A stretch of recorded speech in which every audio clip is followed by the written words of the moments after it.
Oi, gente. Gravei esse vídeo ontem e a finalização do vlog também. E adivinha se o microfone ficou som? Não, porque descarregou e eu não vi. Segunda tentativa. Vamos lá.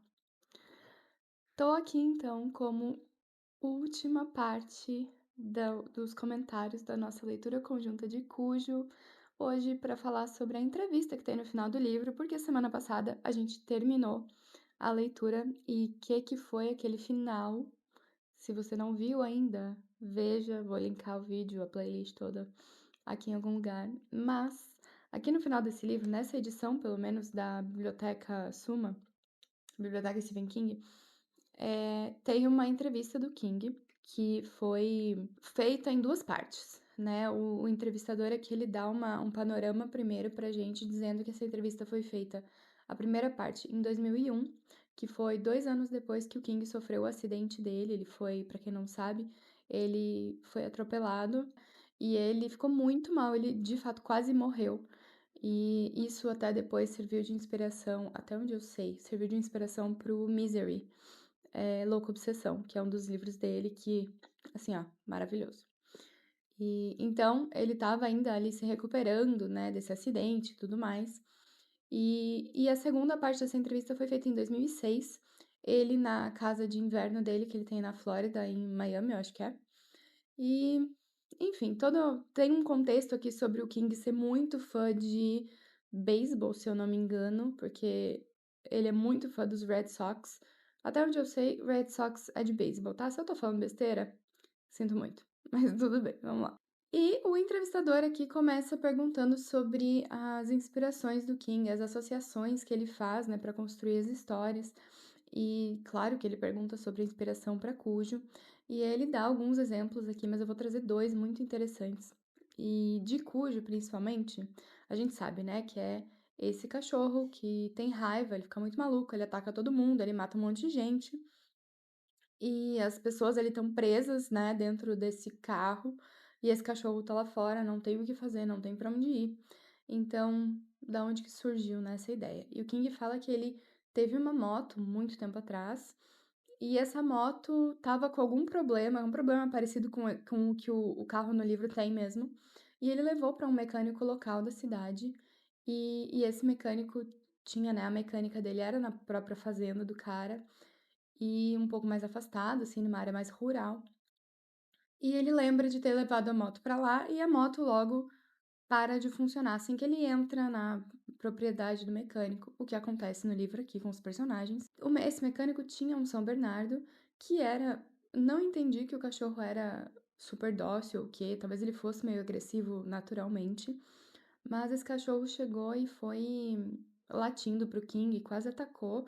O cachorro, claro, só não atacou porque o dono tava lá, né? O mecânico deu um para-te quieto no cachorro. Tudo bem. E aí o King ficou pensando: eu tô aqui sozinho, completamente desprotegido porque eu tô numa moto. E se o mecânico não tivesse, né, aqui, esse cachorro tem praticamente o mesmo peso que eu. Então o que que aconteceria, né? A moto não pega pra ele conseguir fugir e tal. Então, daí surgiu uma ideia. Depois, ele lembrou de um Corcel, que é o mesmo carro dos personagens aqui, que ele e a esposa dele tiveram um tempo atrás. Eu não lembro se o Corcel era ruim ou não, mas ele associou as duas coisas e depois ele associou o cachorro a ter raiva mesmo, pesquisou sobre o vírus e tudo. E foi daí que surgiu a ideia. Eu achei muito legal. Depois surge uma pergunta, né? Tem vários exemplos aqui dos livros do King, e o entrevistador questiona se o medo seria um tema principal nos livros do King. E ele fala que não exatamente, que ele diz que o que ele faz é como se fosse um espelho quebrado, né? Aquela ideia de azar, é uma coisa super comum, mas é um azar. E que ele diz que o que ele tenta trazer nos livros é uma observação da sociedade de classe média americana super comum que precisa lidar com algo que parece inexplicável ou extraordinário e tudo mais. Então, assim, a gente tem máquina de passar roupa que engole pessoas, né? Tipo um acidente ali de trabalho. A gente tem ratos, uma coisa super normal. A gente tem um vírus letal. A gente tem carro que daí. Ai, tá. Tem umas coisas meio sobrenaturais aí também, elementos às vezes, mas não é sempre.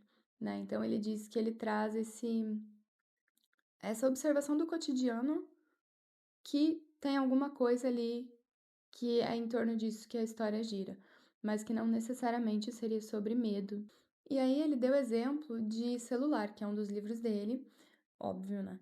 E ele deu esse exemplo aí, porque celular é uma coisa super comum, na época que ele escreveu ali não era uma coisa ainda tão grande, mas já estava crescendo bastante, né, o uso do celular.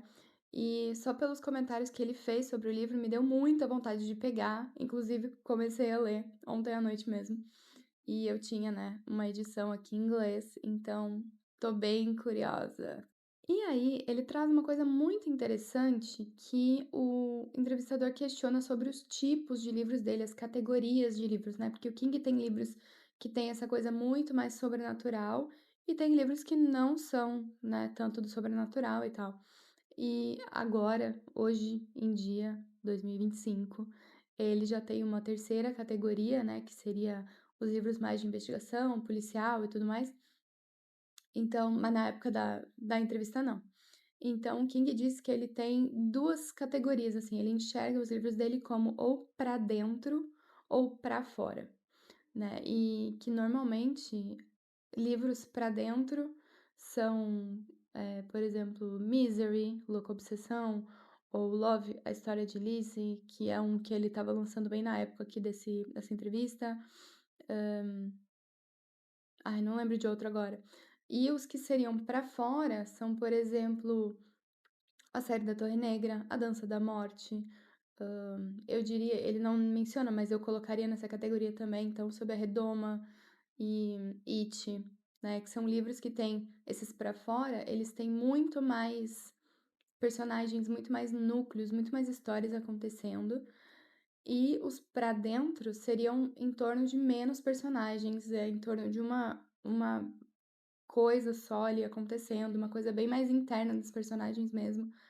E uma coisa que o King comenta é que normalmente leitores dele que gostam de um tipo não gostam do outro. Eu sou um caso que eu gosto dos dois tipos, sim. Tem livros do King que eu não gosto? Tem. Apanhador de Sonhos. Mas eu gosto muito das duas categorias, né? Tanto que A Dança da Morte e Torre Negra são alguns dos meus preferidos, mas também O Iluminado é incrível. Enfim, se eu for citar todos aqui, a gente não sai daqui nunca. Também um outro exemplo sobre as inspirações e conexões que ele faz é sobre o cemitério, que o entrevistador questiona sobre as coisas ruins que acontecem com crianças em muitos dos livros do King.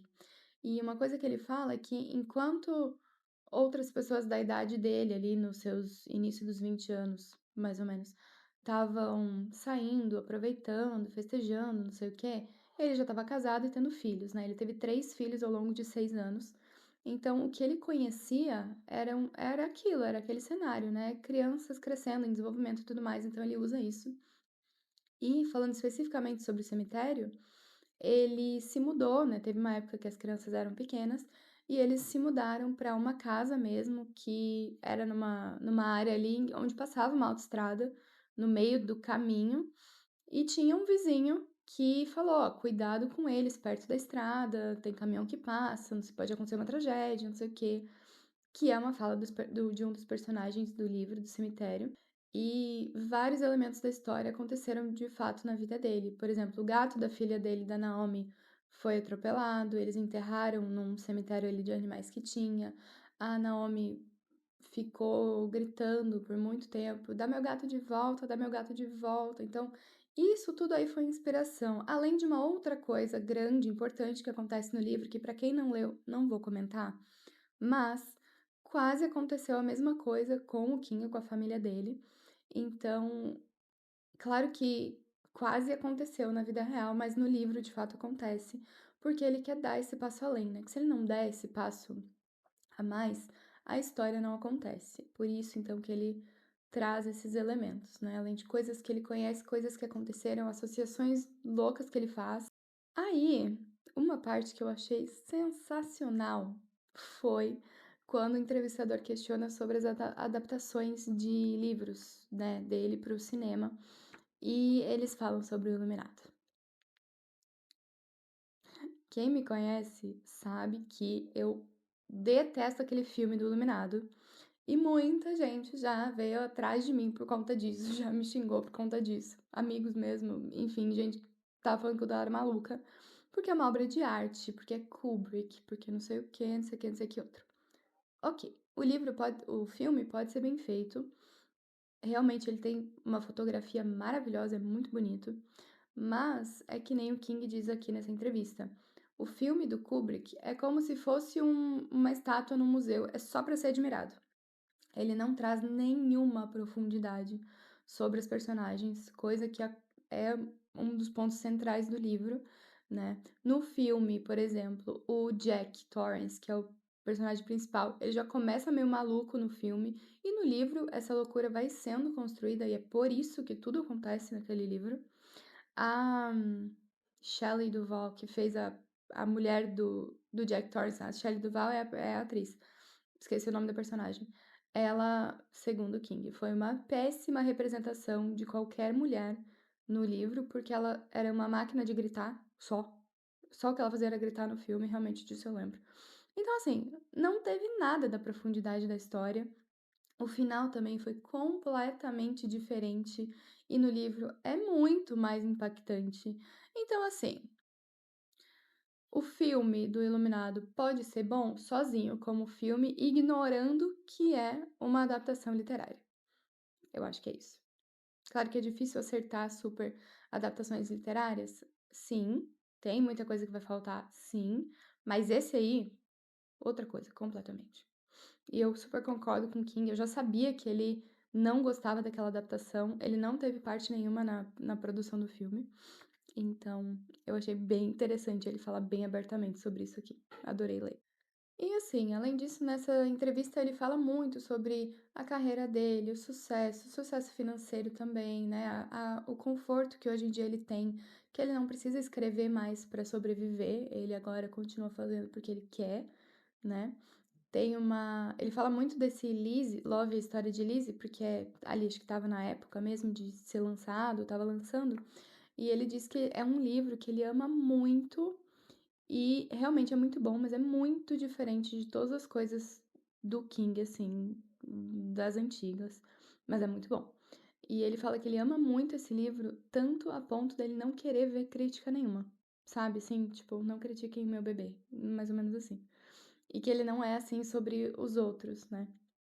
E aí, inclusive falando sobre esse sucesso e tudo mais, uma coisa que eu achei legal é que o King ele menciona muitos autores, outros autores, ele exalta muita gente da literatura né, moderna ali da época, em que não são muito conhecidos. E o entrevistador até questiona isso, tipo, tu exalta tanto, né, as outras pessoas e tal, e o King fala, eu tô numa posição de conforto hoje e o meu sucesso pode muito bem ajudar outras pessoas a se alavancarem, né? Escritores muito bons que não são tão conhecidos, então se eu posso usar a minha fama e a minha influência para ajudar essas pessoas a crescerem, eu vou ajudar. Eu achei isso muito legal. Eu não conheço os autores que ele mencionou, fiquei até curiosa para pesquisar alguns deles que ele fala. E acho que por fim, assim, a última coisa dessa entrevista que ficou muito marcada para mim foi que o King ali na época, né? Então vamos pensar que essa entrevista, o final dessa entrevista faz quase 20 anos. Ele falou assim: "Ah, eu não sei quanto tempo mais, né, eu vou ter, se eu vou ter mais 10, 15 anos criativos, não dá para saber, né? Mas hoje em dia eu tô bem, assim, eu escrevo pra tentar escrever algo melhor do que Love, a história de Lizzie, né? Que é o do momento, o queridinho dele do momento. E eu sei que hoje, praticamente 20 mais anos criativos do King se passaram, né? Que bom, que tenham muitos mais ainda pela frente. Mas ele já criou uma terceira categoria, né? Dos livros policiais, que nem eu mencionei antes. E eu já sei também por entrevistas que ele fala, enfim, comentários, que ele ama essa personagem, a Holly, né? Foi uma personagem que foi introduzida na trilogia do Mister Mercedes, que foi ali o segundo livro ali de entrada do King para o mundo policial. O primeiro foi Billy Summers, que eu amei, e ninguém muito fala sobre esse livro. Mas essa personagem Holly foi crescendo, crescendo, crescendo. Já tem acho que quatro livros de histórias só com ela como personagem principal, assim. E esse Holly, o último, é muito bom.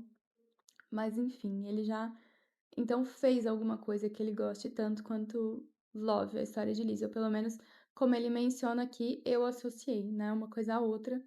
Então, que venham muito mais anos criativos do King. Eu amo ler as entrevistas dele e os comentários que ele faz, tanto no início quanto no final do livro, diretamente para os leitores, então eu me sinto mais próxima.